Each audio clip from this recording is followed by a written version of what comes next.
sunshine. Happy Wednesday. Today when I rose, the first thought that crossed my mind was about surrendering to my current circumstances and what that looks like for me, what that means to surrender.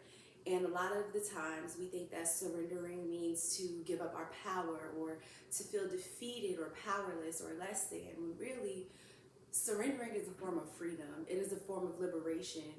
It is who you are surrendering to that dictates the feeling that comes with that surrender. So I am surrendering to all of the entities, the beings, all of my ancestors, anything that supports me being my highest self and developing me into my highest self, because they know better than I know sometimes. I make assumptions about myself. They know me better than I know me sometimes. So they know the plan, they see things, and then they send me downloads and they trigger my intuition to move and to do certain things. So I have, my rising is Virgo. I'm a Pisces sun and a Scorpio moon. I have issues with control. I'm either all the way in control of a situation or I am all the way out of control of a situation. And when I am one of those two extremes, the best thing for me to do is to surrender. So that's what I was focusing on today, was surrendering my current circumstances and moving forward with a sense of freedom. And that for me is breaking a generational curse, to be carefree and to live in a state of blissful freedom once I surrender. That is part of me breaking, again, a generational curse that comes with my ancestors and the generations before me, who had to be constantly responsible, who had to always be in control of their minds, their bodies. They always had to be on guard.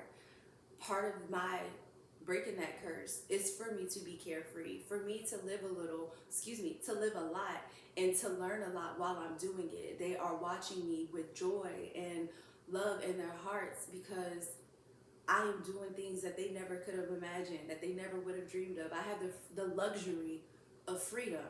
That is breaking a generational curse. A lot of the times we believe that breaking generational curses automatically has to do with building generational wealth. That is a lie, because in some families, money is tied to the generational curses. Your family has no values, no morals. They will do whatever it takes to make a coin. That itself is operating in a generational curse. So how can you build generational wealth while operating under a generational curse that is placed around your wealth?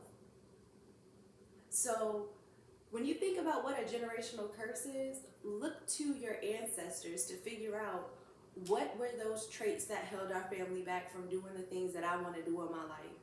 Because there's a lot of things that you want to do, but it holds you back because your parents never did it, or they told you it was wrong to do it. And your grandparents would look at you crazy if you did it, and because your great-grandparents never did it. A lot of the things that our ancestors, or at least our living ones, a lot of the times the things that they look at us crazy for is because they have a desire to do so, but also the fear of what will happen if they did, because they're still tied to that, the fear or the lack mindset that comes with generational curses. So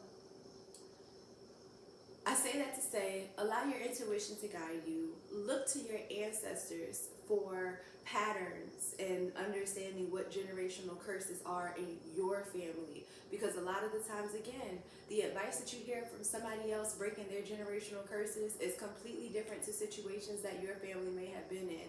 You need to know them in order to know what your mission and your purpose is. And if you have no idea or no way of tracing back your ancestral lineage, you need to start doing meditations around ancestors. Start sitting with more elders in your community, and you need to start to lean into the collective ancestry and start to break collective ancestral and generational curses. Happy Wednesday.